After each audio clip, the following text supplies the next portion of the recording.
Bienvenue au jardin vous est proposé par ARS, le fabricant japonais d'outils professionnels pour la taille, la coupe et l'entretien de vos jardins et de vos espaces verts.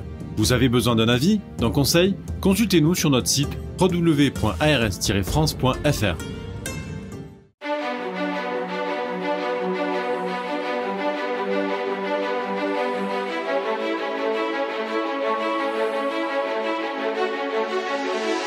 News Jardin TV vous propose Bienvenue au Jardin, une émission 100% nature, animée par Patrick Mulan et Roland Motte.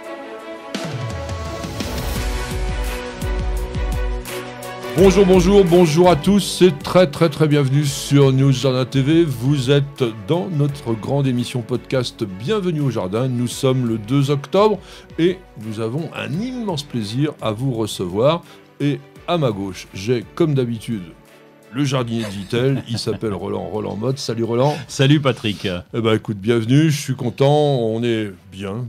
C'est bien octobre parce qu'en fait, normalement, le temps s'apaise un peu. C'est vrai qu'on n'a pas eu une année non plus avec des chaleurs invraisemblables, donc on peut espérer que nos jardins vont continuer à se développer, à être sympas, à être jolis, et puis surtout, bon, on attend l'hiver tranquillement. Je sais que toi, tu habites au pôle Nord, on y reviendra, mais généralement, quand même, on peut en profiter. Ça fait plusieurs années, quand même, que l'arrière-saison est très belle et ça nous fait le plus grand bien. Alors, je vous rappelle que vous êtes sur le podcast de News Jardin TV. Donc, nous avons à la fois la version vidéo sur la chaîne YouTube. Nous avons la version aussi que l'on appellera version audio sur toutes les plateformes.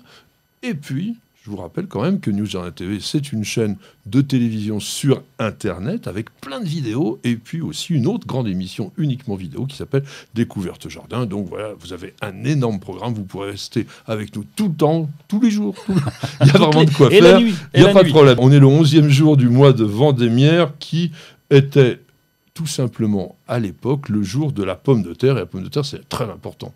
Oui, la patate, pourquoi? Parce qu'on la consomme beaucoup depuis, tu vas nous raconter ça, parce que c'est M. Parmentier qui a eu l'idée de nous la faire consommer, habilement d'ailleurs. Oui, mais enfin, il a fallu remonter quand même très nettement avant Parmentier, parce que, bon, d'abord, ça fait 3000 ans que sur les hauts plateaux andins, et on cultive ce qu'on appelait la papa. La pata. Alors ils disent patata, non, c'est en espagnol, la patata, voilà. Je crois. Alors oui. Effectivement, les Incas donc, cultivaient cette plante qui, il faut le dire, naturellement, est déjà un hybride. Elle s'est hybridée, c'est des morels, c'est-à-dire des solanums qui, sauvages, eh bien, sont petit à petit allés en évolution pour nous faire donc ces pommes de terre que l'on connaît aujourd'hui.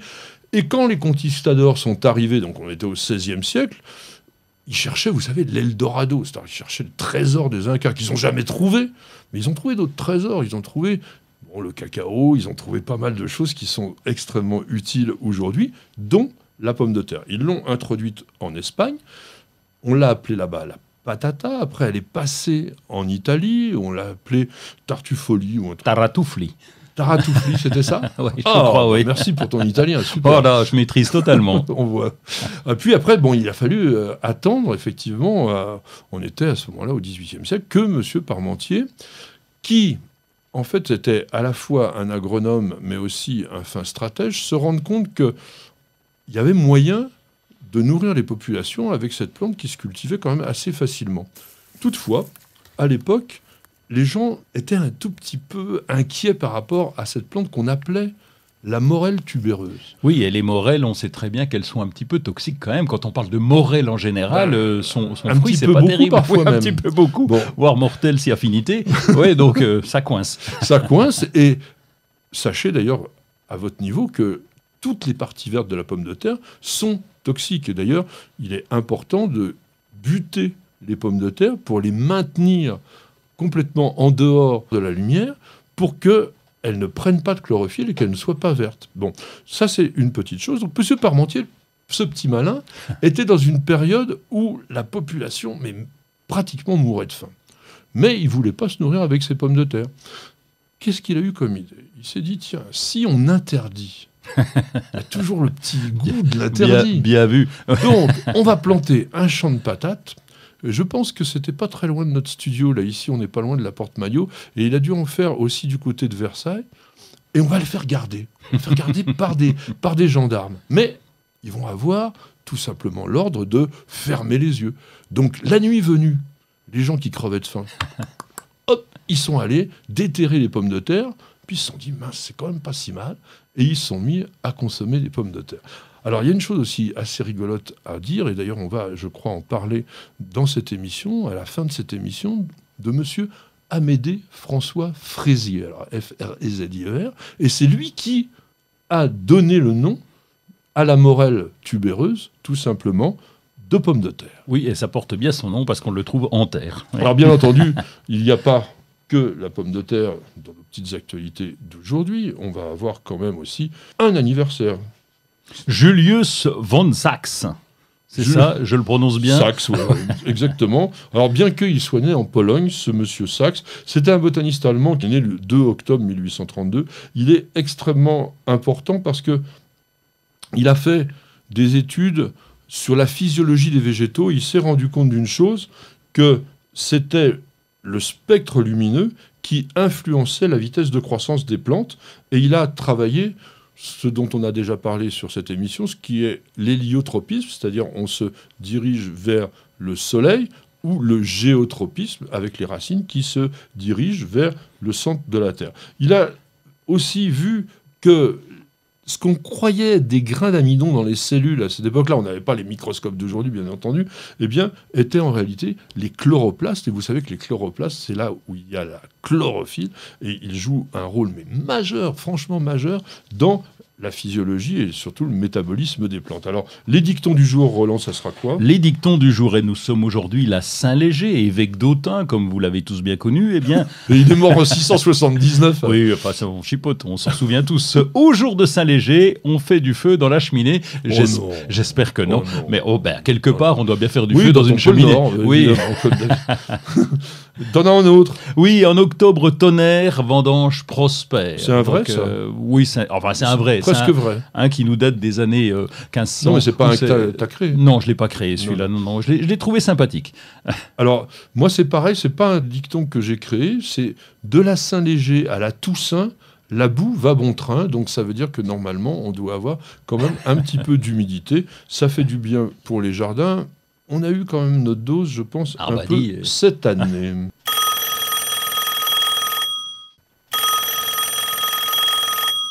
Une question d'auditeur, c'est Lénie, qui dit « La question des engrais m'interpelle. Trop d'azote favorise la production de feuilles et potasse et phosphore favorise la fructification. Lorsque vous dites mettre de l'organique, vous entendez donc de l'azote ?» Monsieur Patrick, qu'avons-nous dit alors? Alors, c'est pas du tout aussi simple que ça. Ouais. Alors, d'abord, c'est quoi de l'engrais organique? Organique, à contrario minéral. Et donc l'organique, on va résumer en disant que c'est un engrais naturel, issu de matières naturelles. Alors ça, c'est pas vrai. Non, c'est-à-dire que c'est pas vrai, c'est pas complet. Oui. Parce que tu as du naturel minéral. Par exemple, quand on prend les potasses d'Alsace ou les phosphates naturels, ils sont naturels. Non, minéraux. Organique, c'est qui vient de la matière vivante.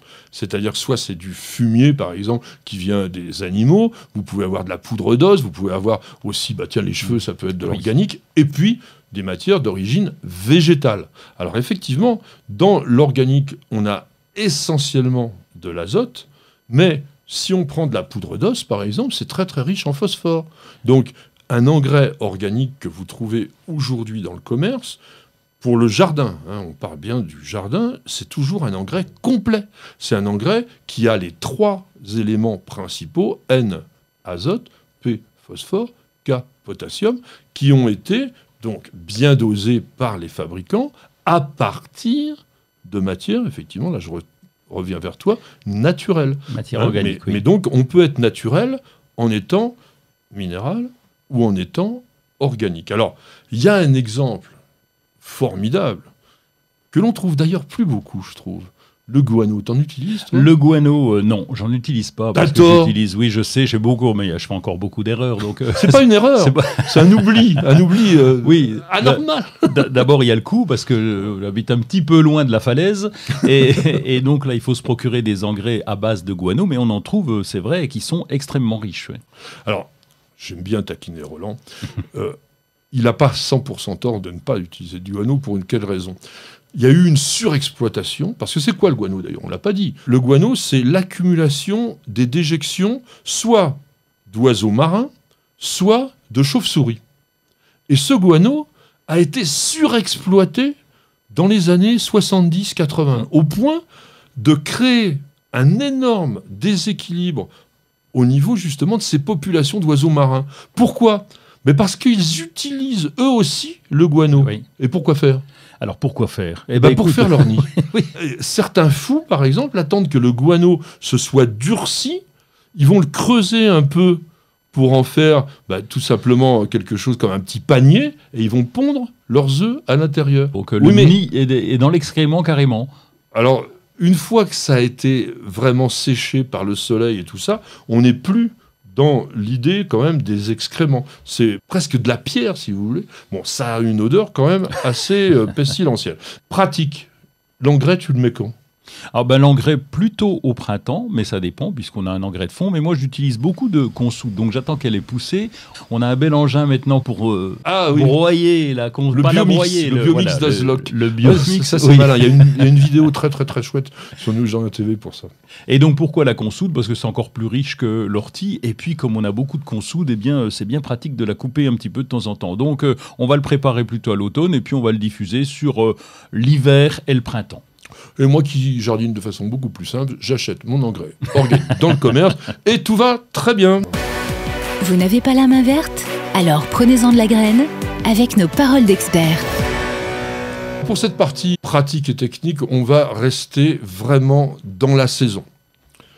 Nous sommes à la période absolument idéale. Alors vous n'êtes pas obligé de vous précipiter, mais ça serait quand même bien pour planter les bulbes à fleurs.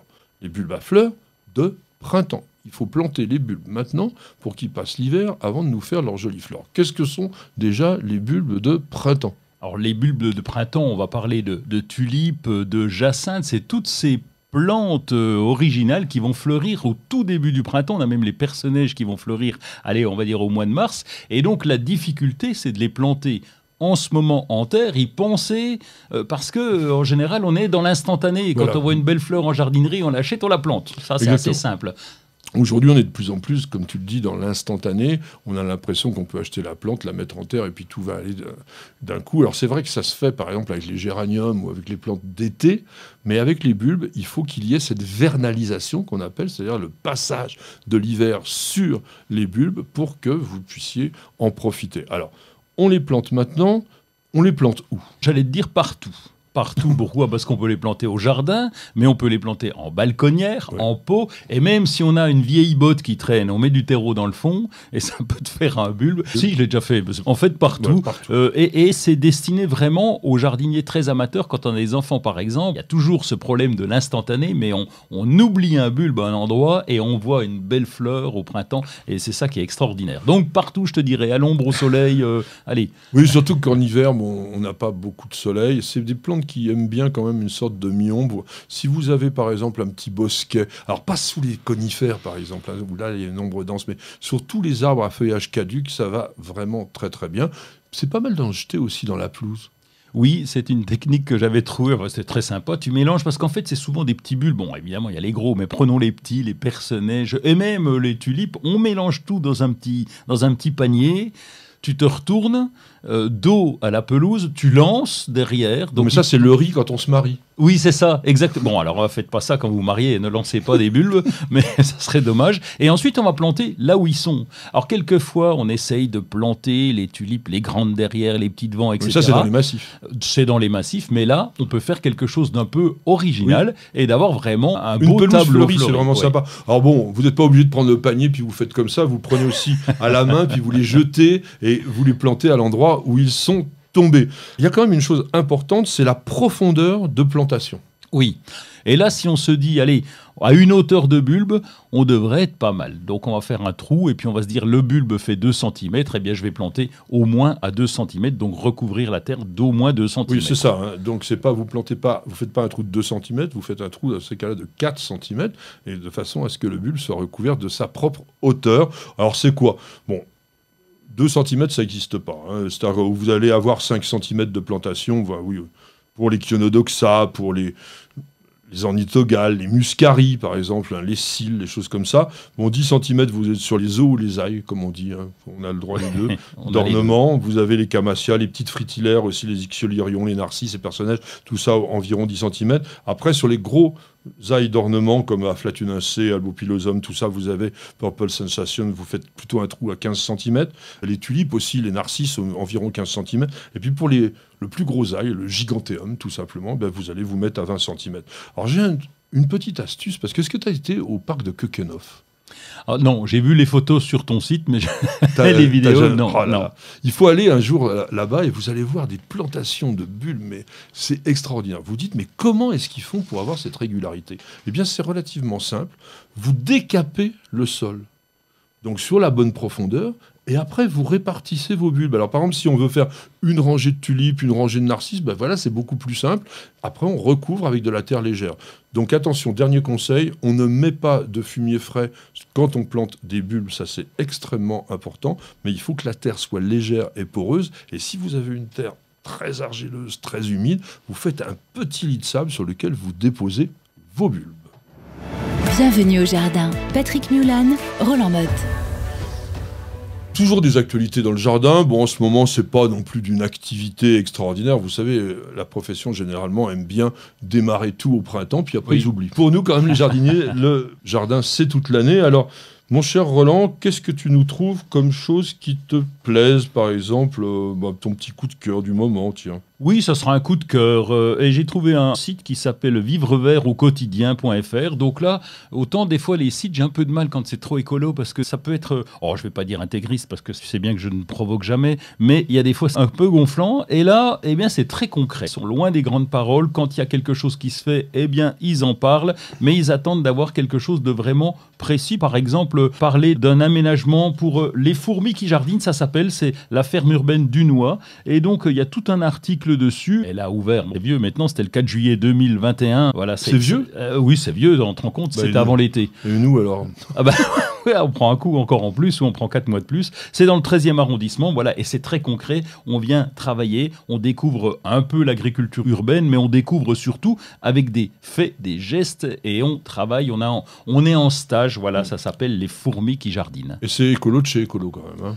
Oui, mais c'est au moins concret, c'est pas des trucs à l'emporte-pièce ou des trucs un peu compliqués, au moins là tu comprends, c'est pragmatique. Je vous disais qu'il ne se passait pas grand-chose, en fait c'est pas vrai, parce que la semaine prochaine, vous allez avoir la 12e édition des Journées des plantes de Chantilly. C'est quand même la grande exposition qu'il ne faut pas manquer quand on habite un peu dans la région, parce que vous avez tout le gratin, toute la fine fleur de la production française et je dirais même internationale, parce qu'il y a quand même des exposants étrangers. Il y a aussi des tas de gens qui viennent se balader, qui sont les plus grands experts du jardin. Il y a des jurys, il y a tout ça. Donc ça vaut quand même le coup d'aller dans cet endroit, en plus, qui est absolument sublime, avec le château du Prince. Je ne sais pas si je peux appeler ça un étang. En tout cas, c'est joli. Hein. Le plan d'eau. Le jardin a été dessiné par le nôtre. Donc on est dans un endroit magnifique, avec vraiment tout ce qu'il faut pour pouvoir trouver des plantes, en plus, qui sortent de l'ordinaire, parce que c'est vrai qu'on en parlait un petit peu avec Roland Rantaine, il y a une volonté de standardisation aujourd'hui dans la distribution qui nous gêne un peu, nous les jardiniers passionnés, parce qu'on ne trouve pas forcément tout ce qu'on veut. Dans les fêtes des plantes, on a tendance à trouver plus de choses. Et on va donc prendre son temps, on va se détendre pour une toute petite page de publicité, et on se retrouve tout de suite.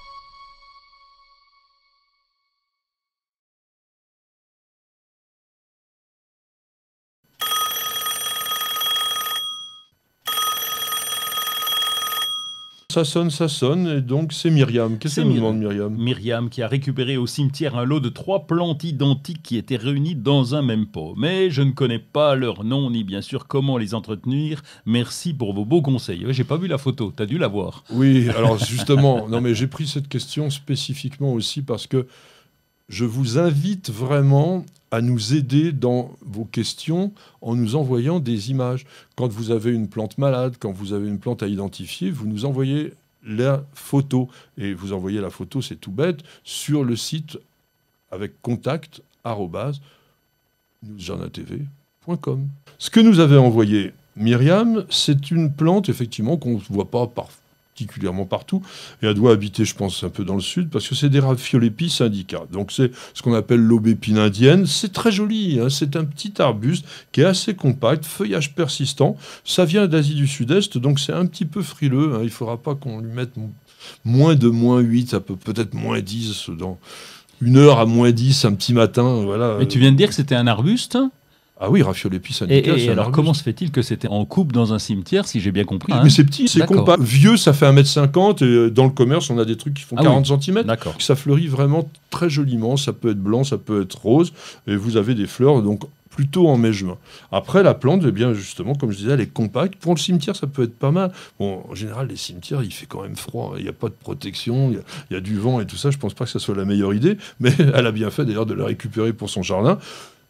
Au niveau du sol, sol plutôt sableux, poreux, pH, alors on est sur plutôt de l'acidité, hein, il faut être plutôt à 6, donc je vous rappelle, hein, le pH mesure l'acidité à 7, vous êtes neutre, au-dessus de 7, vous êtes alcalin, c'est-à-dire plutôt dans un sol calcaire, en dessous vous êtes dans un sol acide. Est-ce que tu as des petites choses sur Raphiolepis ? Est-ce que tu cultives ? Non. Non, pas du tout, parce que tu viens de citer 2 choses dont j'ai horreur. Le pH à 6, donc ça je connais pas, j'ai jamais vu. Et la douceur. Et la douceur du climat, donc là c'est compliqué. Non, juste un mot sur le fait de récupérer au cimetière des coupes, parce qu'on a souvent de très belles coupes avec des plantes qu'on pourrait récupérer en balconnière ou dans le jardin, parce qu'au cimetière elles sont vouées à être condamnées, parce qu'on n'y va pas souvent ni pour arroser, ni pour entretenir. Oui.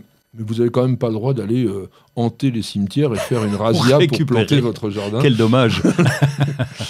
Non, faut pas exagérer. Alors, il y a une chose à savoir, c'est que on a parlé de la greffe plusieurs fois ici. On a aussi des vidéos très très intéressantes et bien faites sur le greffage sur News Jardin TV. Mais sachez qu'on greffe généralement Raphiolepis indica. Alors, sur des plantes qu'on n'attendrait peut-être pas, le cognacier, le néflier du Japon ou l'aubépine.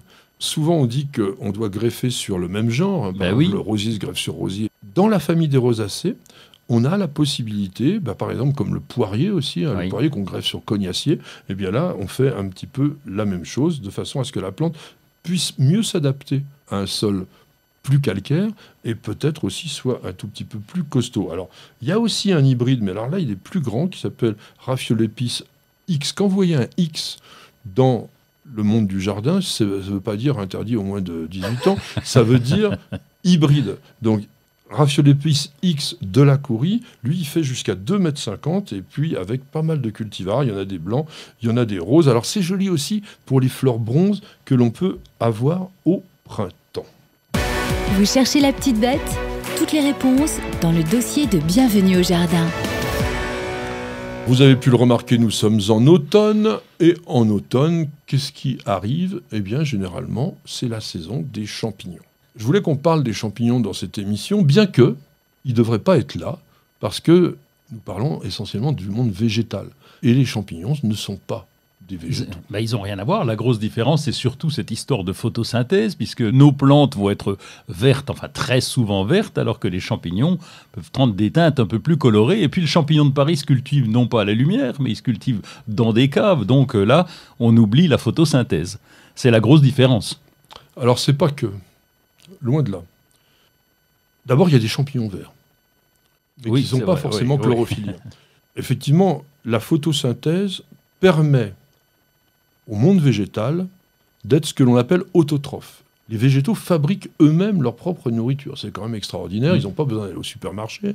Ils sont, avec la lumière et ce qu'ils puissent dans le sol, capables donc de s'auto-alimenter. Ce qui n'est pas le cas des champignons. Soit ils sont saprophytes. Ah ça porte bien son nom.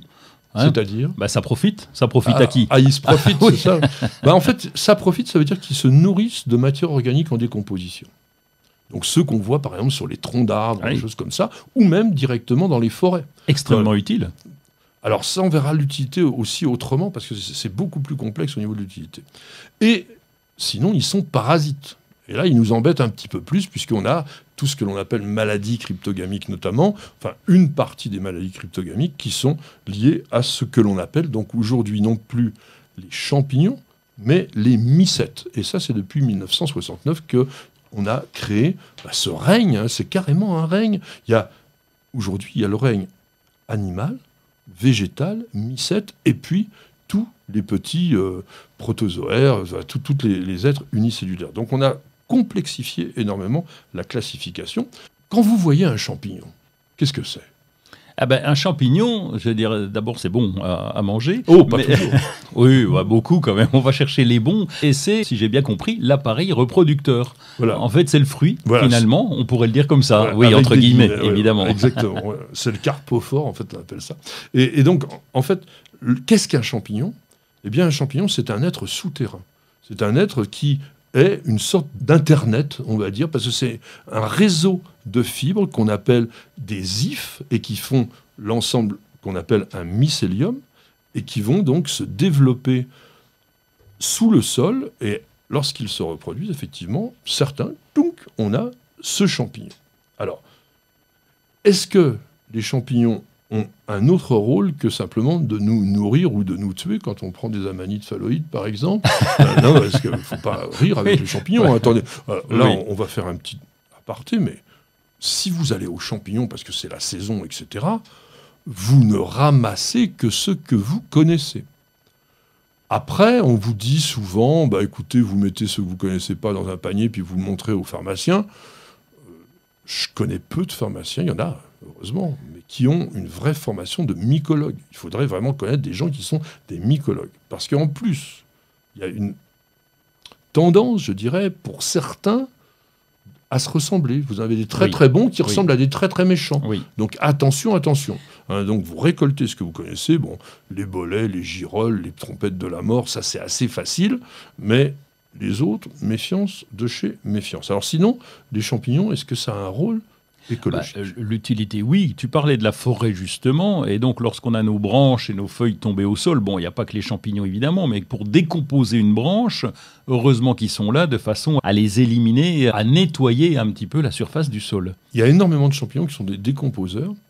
Mais vous avez aussi d'autres champignons qui se sont tellement mis en symbiose avec d'autres êtres vivants qu'ils en font un seul. Par exemple, les lichens sont des champignons qui se sont fusionnés avec des algues. C'est quand même assez extraordinaire. Vous avez aussi des associations avec des cyanobactéries. Vous avez aussi des champignons qui vont, on en parlera d'ici quelques semaines, fusionner, faire une symbiose interne avec les racines des plantes. C'est ce qu'on appelle la mycorhize, c'est ça? C'est ce qu'on appelle la mycorhize. Donc myco, on est dans les mycètes, myco, champignons, évidemment, c'est assez facile. On est dans un monde assez surprenant, je dirais même extraordinaire. Alors il y a quoi? Combien d'espèces dans notre pays en champignons? Combien il y a d'espèces? Plusieurs milliers. Oui, c'est ça, oui. On n'a pas les chiffres puisqu'on en redécouvre. Contrairement à ce que disait Roland tout à l'heure, ils sont loin d'être tous bons puisqu'il y en a une centaine sur les 3000 qui sont vraiment comestibles. Alors justement, qu'est-ce que tu aimes bien, toi, comme champignon? Ça, c'était quelque chose que je faisais régulièrement à l'automne. Bon, cette année, ça commence un peu plus tôt. C'est aller en forêt avec mon petit bouquin. Alors, évidemment, on récolte les bons, mais les autres, c'est intéressant d'essayer de comprendre qui sont-ils, etc. Donc, la chanterelle, évidemment, la girole, donc là, c'est au vinaigre, c'est à tomber par terre. Au vinaigre? Ah oui, au vinaigre. Ah oui, mais non, la girole, c'est sauté au beurre. Là, oui, mais au vinaigre aussi, pour accompagner des viandes. Mais non, mais tu connais pas, mais je vais te faire goûter ça. Bien le vinaigre. Ah, ça vient de ça peut-être. Les trompettes des morts, ou trompettes de la mort, comme tu veux, tu l'appelles. Alors là, en omelette, oui. Il faut les nettoyer, parce que le problème, c'est qu'ils poussent quasiment dans la mousse, et ils ont toujours des petites fibres d'herbe, etc. dessus. C'est compliqué à nettoyer. Oui, d'autant que c'est un peu creux, donc il y a plein de gens qui se mettent dedans. Des gens qu'on n'aime pas forcément, enfin des petites bestioles, quoi. Bon, les bolets, on va passer là-dessus, parce qu'on connaît par cœur, et c'est bien. La récolte du bolet est intéressante, parce que tu remplis vite le panier. Alors, les bolets ou cèpes, hein, le meilleur, c'est évidemment le cèpe de Bordeaux, enfin, ou un des meilleurs. On prend des petits. Quand ils sont très gros, d'abord, ils sont très souvent bouffés par les limaces. Ça, c'est carrément repoussant. On voit des magnifiques bolets, puis alors on les touche, ils sont tout gluants, il y a plein de baves de limaces partout. Enfin, bon, donc on prend les petits, c'est quand même beaucoup mieux. Et puis, attention sur ceux qui, lorsque vous les coupez en deux, rougissent. Alors, c'est pas systématique non plus, parce que les champignons, c'est d'une complexité sans nom, mais globalement, pour être sûr, vous coupez un bolet en deux, s'il rougit, vous le prenez pas. Le bolet Satan. Voilà. Alors, notamment le bolet de Satan, qui est le seul de la famille à être un peu toxique. Après, moi, il y en a un que j'aime bien, mais pareil, il faut le récolter assez jeune. Et celui-là, on ne peut pas se tromper, parce que c'est peut-être le plus grand qu'on a dans notre région, c'est la coulmelle. Ah oui, la coulmelle, ça vous fait des champignons qui peuvent faire 60-80 cm de hauteur, avec un énorme chapeau. Alors, on mange que le chapeau, mais sur les petites coulmelles, lorsque le chapeau fait une quinzaine de centimètres maximum, c'est absolument délicieux. On peut les faire farcir. C'est-à-dire qu'on va mettre une farce, alors on peut faire d'ailleurs une farce aux champignons, si on veut, à l'intérieur, avec un petit peu d'ail et de persil, et ça, c'est vraiment très, très agréable. Attention aux champignons, il y a aussi des dangereux, il y a les hallucinogènes. Psilocybe des crottes. Le psilocybe des crottes, qu'on trouve d'ailleurs beaucoup sur le crottin de cheval. C'est pour ça qu'il s'appelle comme ça. Sans doute, oui. Et oui, lui, il ne faut pas en abuser. Il ne faut d'ailleurs pas le consommer, hein, c'est interdit. Ce qu'on appelle parfois aussi les champignons magiques, ça, il faut vraiment, vraiment, vraiment se méfier, parce qu'il y a quand même des principes toxiques importants. Autre chose, avant de terminer sur le champignon, méfiez-vous aussi des zones dans lesquelles vous les récoltez. Parce que sachez qu'une des particularités des champignons, c'est d'être sans doute les meilleurs capteurs de pollution qui puissent exister. Et notamment de tout ce qui est métaux lourds ou, pire encore, bon, enfin ça, si vous habitez pas tous du côté de Tchernobyl, vous éviterez, mais ou de Fukushima, oui, faut pas parce que là-bas, vraiment, ça prend toutes les radiations et ça peut vraiment vous contaminer. C'est quand même pas très très sympa. Et puis sachez aussi que quand même, malgré tout, les champignons sont responsables de 85% des maladies des plantes et puis 30% des maladies émergentes que l'on voit aujourd'hui, donc que sont anthracnose, midioïdium, rouille, tavelure, monilia, chancre, enfin, il y en a quand même pas mal de ces champignons qui ne sont pas forcément tous sympas. Ah, sur les plantes, on appelle ça des taches d'ailleurs, quand on les a. On dit c'est des taches, mais en fait, c'est juste le champignon qui est microscopique, et lui, c'est un vrai problème. En revanche, tiens, on terminera avec ça, parce que ça, je trouve ça absolument génial. On connaît aujourd'hui à peu près 140 espèces de champignons carnivores. Carnivore ? Oui, monsieur. Et en fait, il déploie en fait un mycélium qui peut ressembler parfois à une sorte de lasso et qui est capable de capturer, par exemple, des vers microscopiques que sont les nématodes dans le sol, où ils ont aussi la capacité de générer des phéromones pour attirer aussi leur proie, et donc ils sont surtout consommateurs de vers. Alors certains aussi consomment d'autres champignons, et ça, c'est pas innocent. Alors évidemment, à leur niveau, c'est monstrueux. Mais nous, les jardiniers, ça nous intéresse prodigieusement parce que ce sont des méthodes potentielles de lutte bien sûr, pour protéger nos propres cultures. Alors les nématodes, on en a quand même pas mal qui sont très très nuisibles au niveau des racines. Et il y a des champignons pathogènes dans le sol. Comme on n'a plus de produits chimiques pour traiter tout ça, eh bien, c'est des voies ouvertes à de nouvelles méthodes de soins qui sont intéressantes. Ça existe déjà avec le Beauveria sur certains professionnels, en fait, pour l'instant, mais on aura peut-être ça dans le jardin amateur. Pourquoi est-ce que ça reste pour les professionnels ? Parce que c'est pas très facile à utiliser. Il faut des conditions bien spéciales pour que ça soit efficace, mais en tous les cas, c'est des voies extrêmement intéressante pour l'avenir, et le monde des champignons n'a pas fini de nous apporter quelques surprises.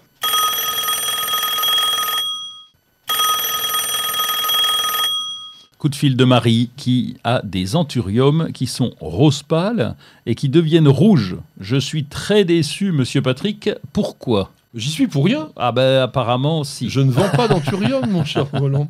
On en a déjà parlé aussi. Ça, ce sont des histoires de fixation de lignées d'hybrides.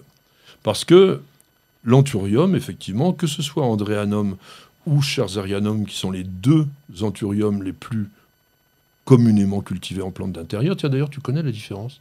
Comment on les reconnaît? Il y en a un qui est plus grand, là, hein, c'est ça, non? Il n'y a pas un grand machin, c'est pas lui? Alors, il y a un grand machin et, Oui. un machin Et moins... un petit truc. Ouais. Alors, l'anthurium Andreanum est celui dont le spadis, vous savez, le truc tout droit, est tout droit. Et l'anthurium Scherzerianum a un spadis en queue de cochon. Ah oui, c'est vrai. Un peu en tire-bouchon. Oui. Donc on les reconnaît comme ça parce que sinon ils sont identiques. Et effectivement, dans la nature, ils sont plutôt rouges. Mais ces anthuriums ont été hybridés depuis des années, ce qui fait qu'on obtient des couleurs incroyables. Alors plus chez les fleuristes, c'est vrai, que dans les jardineries. Mais dans les jardineries, on trouve souvent des anthuriums blancs, des anthuriums roses et des anthuriums rouges. Alors pourquoi est-ce qu'un rose devient rouge? Ça s'appelle un retour au type. Oui, la couleur de base est en rouge, Voilà. et donc on a fait une obtention normalement blanche, mais je suis surpris qu'elle ne soit pas fixée quand même. Elle n'est pas fixée parce que je pense qu'on ne travaille pas suffisamment. On obtient le truc, on le multiplie. Alors peut-être même d'ailleurs ils sont multipliés in vitro, et puis après, bon, Oui, voilà. on roule. Donc c'est le risque qu'il peut y avoir sur ces plantes, donc de revenir sur la forme de base. Après, c'est pas facile pour les obtenteurs de transmettre ce qu'on appelle les caractères évolutifs. C'est-à-dire qu'on estime, sans doute à tort, qu'une plante rouge qui devient blanche, c'est une évolution. Alors effectivement, est-ce que c'est une évolution ou une régression? On n'en sait rien, mais... Ça dépend de nos goûts, là. Oui, mais c'est un petit peu anecdotique, c'est une mutation.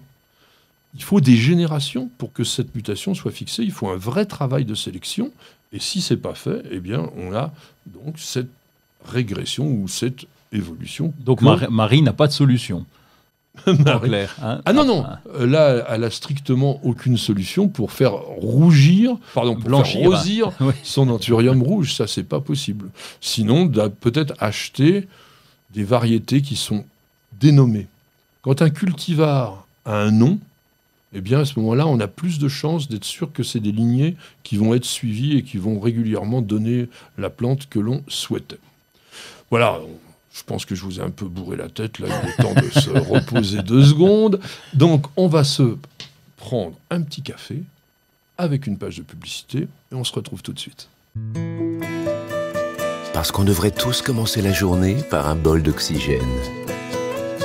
Parce qu'il y a des réveils qu'on échangerait contre aucune grasse mat. Parce que mettre du beau partout, ça fait du bien tout le temps. Parce qu'une bonne promenade, ça fait battre 2 cœurs. Parce que ça fait grandir de faire pousser quelque chose. Parce que le circuit le plus court, c'est entre votre jardin et votre cuisine.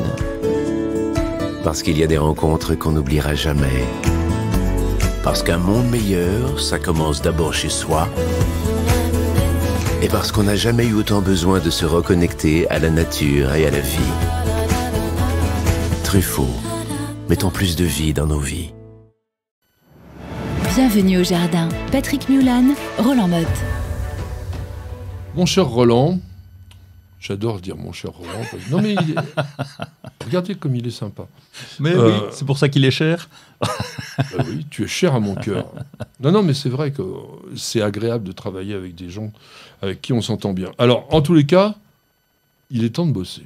Oui, je te confirme. Donc, je vous rappelle, toutes les semaines, on vous offre un petit peu ce pense-bête du jardinier, ce petit agenda.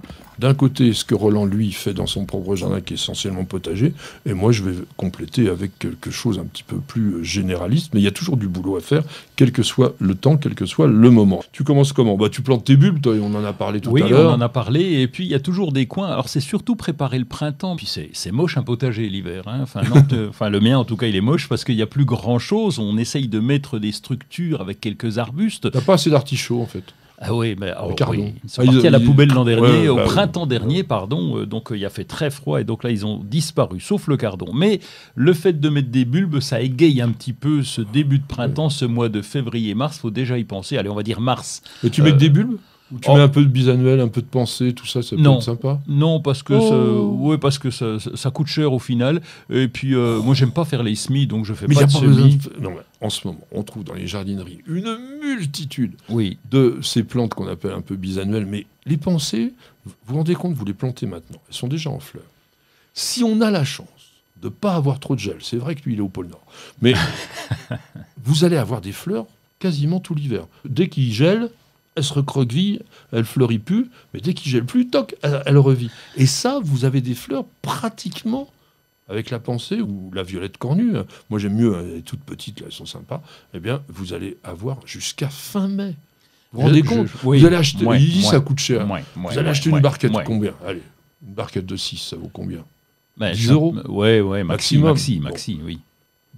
Donc oui, 10 plantes, il y a un autre problème. Il y a un autre problème. Autant tes pensées, tu vas pouvoir les mettre en balconnière, en pot, je suis d'accord, mais moi, c'est pour égayer la pelouse. Je vais pas m'embêter à la pelouse. Mais non, la pelouse, mais même le potager. Il y a mes bulbes qui poussent un peu partout. Mais au milieu des bulbes, avoir les bisannuels, c'est vachement bien. Si, croyez-moi. On pourrait laisser pousser naturellement dans ton jardin, c'est la prime vert, par exemple. Ah, c'est vrai, oui, tu as raison. Et même pour la pelouse, ça peut pousser. Bon, après, elle change de couleur, elle devient moche. Banale. Banale, oui. Bon, alors, tu vas pas faire que ça. Tu ramasses déjà les feuilles, toi? Oui, je commence parce que je me fais vite déborder. J'ai visité un jardin près de Courcouronnes il y a pas longtemps. Il y a toujours des feuilles qui tombent au sol. Même toute l'année. Et surtout, alors, les bambous. Vous évitez les bambous parce que vous avez les spattes qui entourent la pousse de bambou. Ça tombe tout le temps, ça ne se décompose pas, ça fait vraiment des trucs partout, c'est pas ça. Et comme on a beaucoup de fruitiers, alors il y a évidemment les feuilles à ramasser, quelques fruits encore, mais les pommes cette année c'est une catastrophe par exemple. Pourquoi? Parce qu'elles sont tombées, elles avaient la moniliose, avec la flotte. Le jardin naturel. Oui, jardin naturel, tant pis, on fera pas de pommes cette année, on a du rap de l'an dernier. Non mais il en achètera chez ceux qui ont cultivé les pommes sérieusement, c'est tout. Ouais, c'est vrai qu'on n'y fait pas gaffe là-dessus, tu as raison, mais quand même, commencer à ramasser les feuilles. Celles-là, tu les mets pas au pourrissoir. Au pourrissoir, pas au compost, au pourrissoir. J'ai les deux, en fait. Mais en fait, tu fais une sorte de nid de vermine. Oui, de nid de vermine, mais c'est loin près du voisin, donc ça ne me traumatise pas. Ne faites pas ça, c'est non, pas bien. Mais bon, pensez-y quand même. Quand vous avez des feuilles malades, quand vous avez des fruits malades, on les ramasse et on les met dans le barbecue, on les brûle, quoi. Ouais. On peut plus beaucoup brûler maintenant. Si, dans le barbecue, on peut faire dans le barbecue, oui, mais avant, on avait des incinérateurs. Non, mais à ce moment-là, vous les mettez aux déchets verts. Ouais. Alors toi, tu n'as peut-être pas de déchets verts dans ta campagne. Si, on a des déchetteries, mais ça m'embête de prendre la voiture. On nous les ramasse toutes les semaines. Ah oui. Des sacs, on met là-dedans, et puis c'est ramassé, c'est composté professionnellement, c'est-à-dire que ça va monter en température très fort, ça va éliminer tout et on pourra récupérer le compost. Mais nous, à l'amateur, on ne peut pas le faire parce que ça ne monte pas assez chaud. Hein. Oui, ça c'est vrai, mais ça ne viendrait pas à l'idée de mettre ça en sac et de mettre là. Donc cette année, je ne te l'ai pas mis, mais je vais aller regarder les différents broyeurs parce que je vais aussi acheter un broyeur pour gérer cette histoire de déchets. Ça c'est bien. Oui. Puis pour les haies, pour tout ça, après tu fais du BRF et tout ça, c'est bien. Alors tu fais des petits semis quand même? Oui, semis, parce qu'on a récolté pas mal de choses, donc il y a des coins qui sont quand même un petit peu vides, et puis on va retenter, parce que même s'il fait un coup de froid, c'est pas grave, on va y aller sur les épinards, sur la mâche, encore un peu de navet éventuellement. Si l'arrière-saison est belle, on se posait la question les années précédentes en disant peut-être qu'il faut plus cultiver en juillet-août, et puis allonger la saison de culture en se disant on a déjà la serre, donc là ça va. Mais tu mets pas tout dans la serre. Non, c'est limité. Tu peux semer en pleine terre, ouais. Et puis après tu mets un petit tunnel dessus au cas où il y ait un petit dégât automnal comme c'est normal. Moi ce que je vous incite, surtout si vous êtes urbain, voilà, chacun ses trucs, lui à la campagne, moi je suis à la ville, faites des balcons de feuillage persistant, faites un décor d'automne. Il y a énormément de plantes dans les jardineries qu'on vous propose en ce moment. Les euchères, les carex, les ajugas, là, les petits bugles avec des couleurs de feuillage magnifiques, les cinérins maritimes, les choux d'ornement. Là, il y a de quoi faire vraiment un truc super sympa. Et puis, on a parlé des bulbes, mais si vous faites des jardinières, ayez cette idée de mettre plusieurs étages. Si vous avez une jardinière, par exemple, qui fait 30 cm de profondeur, vous pouvez à 20 cm mettre des tulipes et puis faire un étage avec des petits bulbes par-dessus. Donc ça va vous faire une floraison échelonnée. Vous aurez vraiment un gros intérêt là-dessus. En ce moment, au jardin, tiens, tu fais pas les oignons blancs parce qu'on les plante là en ce moment, et l'ail rose. Ah oui, mais toi, t'as pas un terrain. J'ai pris l'habitude de planter au tout début du printemps pour tout ce qu'on appelle épices. Il craint le pôle Nord. C'est des vieilles habitudes, c'est dommage. Puis bon, on rentre attendre quand même dans les saisons de plantation, notamment en ce moment avec les conifères, les rhododendrons, les grimpantes, tout ça, c'est vraiment quand même le bon moment pour les planter.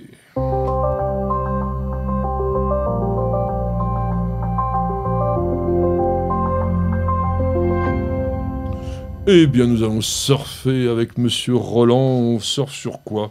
Eh bien, je suis allé sur Instagram. Quand même, il y a des sites qui sont intéressants. Enfin, pas des comptes qui sont intéressants. Je suis allé sur celui de Le Jardin de la Houssée à Saint-Laurent-du-Mottet. Je ne connais pas ce jardin. Il y a 7000 abonnés. Et puis, il y a des belles photos. Des belles photos de légumes, de fleurs, de graines. Enfin, il y a un petit peu tout. Ils ont 400 variétés. Donc, ils ont moyen de faire des photos sympathiques. Évidemment, c'est pas artistique. C'est pas du Patrick Mulan. Mais c'est quand même des photos sympas parce que ça permet de voyager un petit peu dans ces différentes variétés. Il y a aussi des plantes médicinales, des aromatiques. Ils ont une serre, ça fait aussi des photos sympathiques. Donc ça s'appelle Le Jardin de la Houssée. Et donc, je vous dis, 7000 abonnés, ça veut dire que ça commence à bouger un petit peu. Puis c'est surtout alimenté régulièrement. Donc c'est un compte Instagram plutôt sympa. Donc ça se visite aussi jusqu'au 31 octobre. C'est dans le Maine-et-Loire, à Mauges-sur-Loire. Tu veux que je sois méchant ? Non, sois pas méchant, Bon, sois sympathique. Allez le voir, alors vous verrez. Ah oui, d'accord. Bon, c'est encore pire, je crois. Non, mais c'est un truc encore bio de chez bio, et puis bon. Mais ça peut être bio, je ne veux pas non, mais c'est pas dire beau. ça. C'est bio, pas beau. Les photos sont belles. Maintenant, tu es allé visiter, donc là, je ne vais pas remettre en cause, mais on peut faire du bio avec quelque chose de joli. C'est pas incompatible. Non, mais chez toi, c'est bien. Ah, pas bon, chez toi. ça va. On va parler de livres. On vous a parlé de champignons. Roland vous a dit, avec juste raison, qu'il se baladait dans la forêt avec un guide pour les champignons. Pourquoi pas celui-là ? Il vient de sortir chez Albin Michel. Alors, je ne connaissais pas les auteurs, mais ils ont travaillé avec Monsieur Champignon de France, qui s'appelle Guillaume Essartier, qui est un scientifique du muséum, donc on peut penser que le contenu est bien. C'est très, très simple et très pratique. C'est ça quand même qui est pas mal dans ce bouquin. Les photos sont là de qualité et on reconnaît bien. Vous avez un descriptif, on ne vous fait pas de blabla, hein. Vous avez juste ce qu'il faut, mais on peut bien reconnaître. Alors, ce qui est un peu dommage, c'est que la sélection, elle est faite en fonction de la forme. Donc là, on vous dit par exemple les champignons à lame, vous en avez toute une tribu qui sont classés par ordre alphabétique. C'est vrai que c'est pas comme ça qu'on va arriver à les trouver. Donc il faut feuilleter quand vous êtes sur place, vous regardez un petit peu. Mais je trouve que le bouquin, pour un débutant, il est quand même pas mal. Alors, si vous ne trouvez pas le champignon dans le bouquin, vous le laissez là où il est. Hein. Donc, quand même. Hein. On vous dit aussi s'il est bon ou s'il n'est pas bon. Donc, c'est le guide des champignons d'Amandine Baronne et Pascal Réville chez Albin Michel. Ça vaut 15,90 €. J'ai un autre livre à vous présenter sur un village. Mais c'est pour nous, les jardiniers, une région. Parce qu'il y a une concentration de jardins à Varengeville-sur-Mer parmi les plus beaux de France. Vous avez notamment le fameux Vastérival qui a tombé par terre. Et ce bouquin, qui est beau, hein, regardez, c'est un beau livre, il est cartonné, etc., avec plein de photos qui ont été faites par quelqu'un qui est un bon photographe. Et vous avez donc une sorte de voyage à l'intérieur du village. Vous rentrez dans les propriétés qui ont été, pour certaines, des propriétés tout à fait extraordinaires parce qu'elles ont été habitées par des plus grands peintres de la création qui ont adoré cette ambiance particulière. C'est vrai que Varengeville, je pense que c'est un endroit béni des jardiniers, quoi. Vous avez à la fois le climat maritime, vous avez les falaises de Caux, donc un sol qui devrait être calcaire, mais là, miraculeusement, il est acide, donc vous pouvez cultiver tout ce que vous voulez. C'est quand même vraiment très bien. Donc, Varengeville-sur-Mer, pour mieux connaître cet endroit, pour le pénétrer en profondeur, peut-être aussi dans des endroits qui ne sont pas toujours accessibles au public. Ça s'appelle Un jardin sur les falaises, Cécile Guérard et Vincent Thibert. C'est aux éditions des Falaises, ça vaut 26 € et je trouve que ça les vaut vraiment très bien.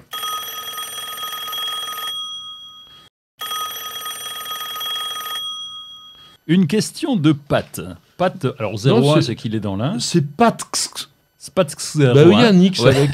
Je vous rappelle, vous nous écrivez soit sur la chaîne News Jardin TV, vous pouvez poser toutes les questions que vous voulez comme ça, ou alors sur le site de News Jardin TV. Donc vous écrivez à contact@newsjardin.tv pour nous envoyer les photos. Et j'insiste bien, nous voulons des photos. Alors pour la question de Pat, il n'y a pas besoin vraiment de photos, c'est qu'il veut nous signaler une erreur fréquemment commise, y compris dans la vidéo de News Jordan TV, ça ne va pas, TV pardon, sur l'appellation noyau de la graine d'avocat. Il s'agit en réalité d'un pépin et c'est pour cela que la germination est si facile. Oui, alors elle n'est pas toujours aussi facile parce que je vous signale que pour l'instant, on est à 0 avec les essais. On a montré comment il fallait le faire. D'ailleurs, ça plaît beaucoup. C'est une vidéo qui est beaucoup regardée. Mais tous les noyaux qu'on a essayé de semer pour l'instant... Les pépins, tu veux dire? Ah oui. Oui. Non, mais j'ai beaucoup de mal à ne pas dire noyau, d'abord parce que tout le monde dit noyau, et parce que c'est la taille. Mais en réalité, botaniquement, un pépin et un noyau, c'est différent. Oui, le noyau, normalement, il y a l'amande je vais dire l'amande à l'intérieur, il y a quelque chose encore pour le protéger. Voilà. Alors là, c'est directement le pépin. La graine est nue sur le pépin, alors que le noyau, lui, il est enveloppé d'une enveloppe dure, hein, comme un noyau de cerise, un noyau de pêche, etc. C'est vrai que sur l'avocat, en dépit de la taille donc de la graine, on va dire, ça sera plus simple, eh bien, on a affaire à un pépin. Et les fruits qui ont des pépins, ce sont des baies, alors que les fruits qui ont des noyaux, ce sont des... Des fruits? Des drupes. Des drupes. Ah, j'ai oublié, dans les travaux du mois, je vais commencer à lire un peu le soir, comme on a le temps pour essayer de rattraper mon retard par rapport à toi. Non, mais c'est intéressant et je pense qu'on va s'apporter avec Roland, l'un et l'autre, des choses...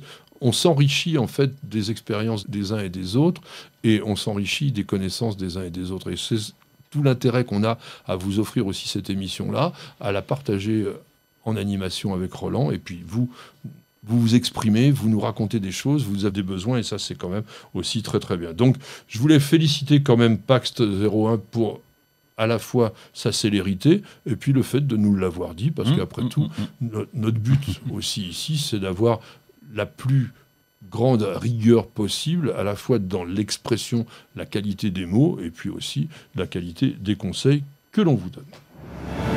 Patrick, Roland, racontez-moi une histoire de plante, de jardin ou de jardinier.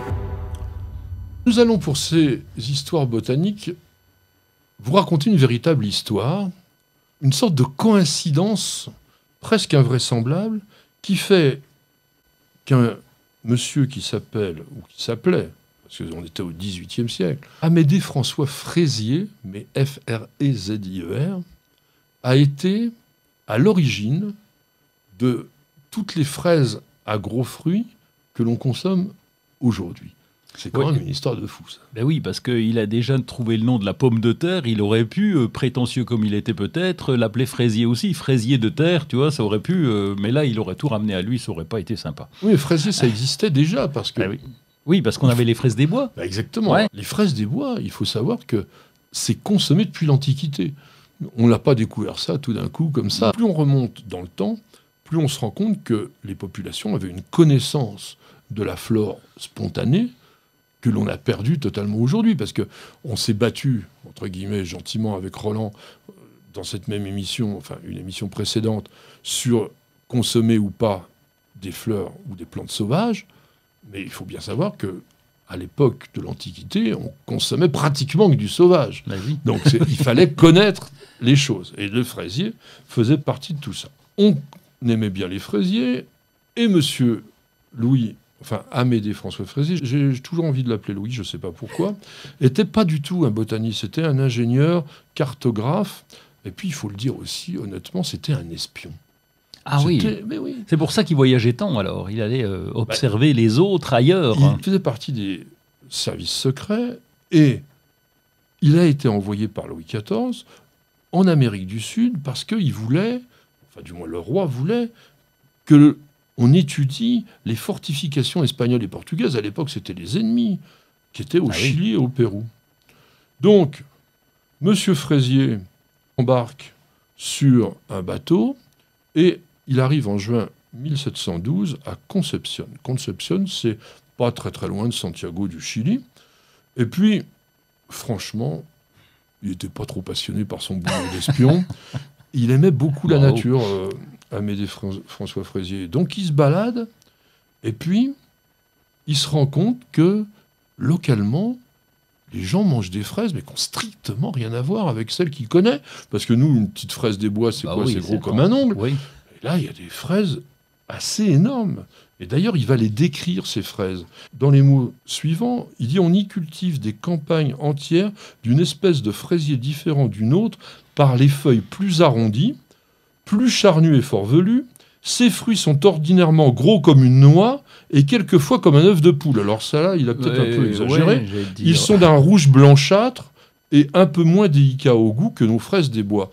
C'est exactement ce que l'on a aujourd'hui. Oui, à part l'œuf de poule, à quand part même. l'œuf de poule, bien entendu. Ou alors, vous avez mangé des choses bizarres.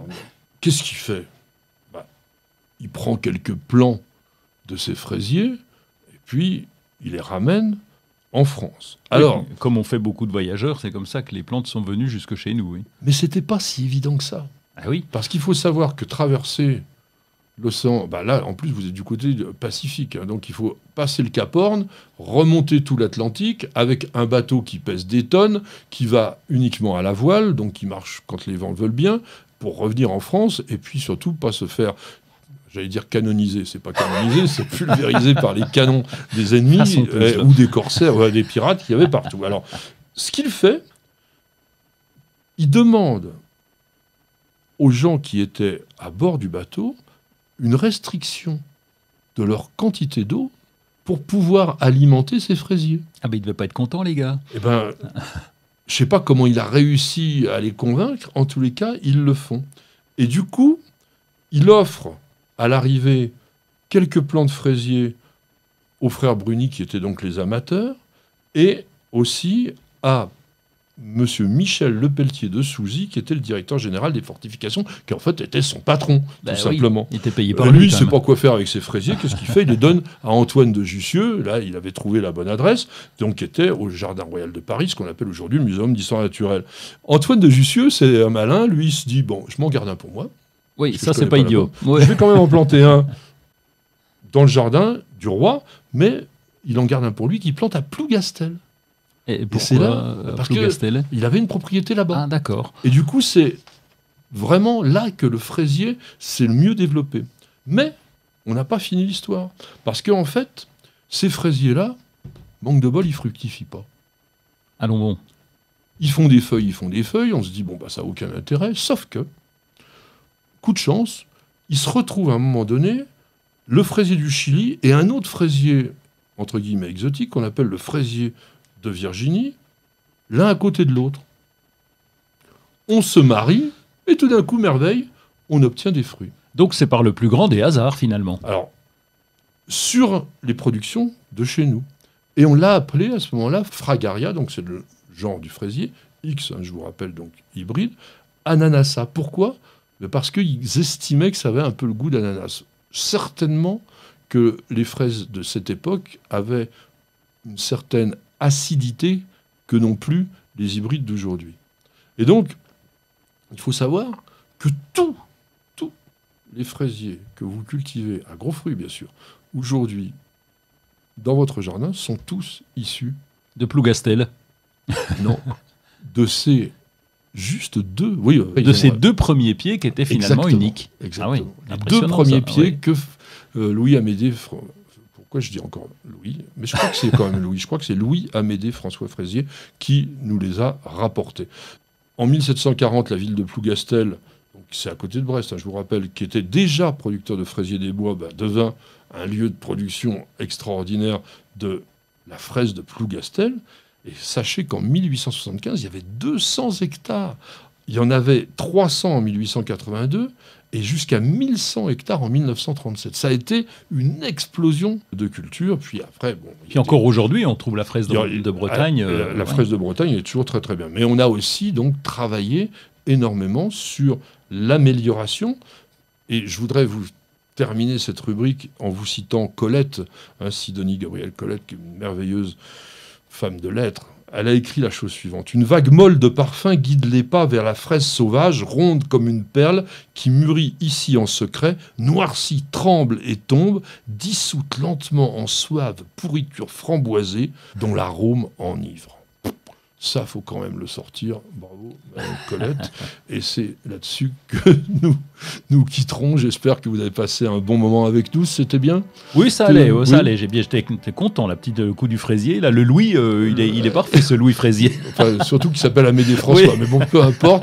En tous les cas, vous avez Roland, notre jardinier vitellois, qu'on retrouve sur Instagram, sur Internet, sur Facebook. Vous cherchez, partout. Vous devez trouver. Vous mettez Roland Mode, de toute façon, ça tombe comme des mouches. Il y en a partout. On avait Miguel à la caméra, ou plutôt aux caméras, parce qu'on en a 4. On avait Stéphane à la technique. Moi, écoutez, je suis votre serviteur, c'est facile, ça s'appelle News Jardin TV. Il y a de quoi passer des heures en notre compagnie. Et notre compagnie, vous la retrouverez la semaine prochaine. Et on vous dit à tous, bienvenue au jardin.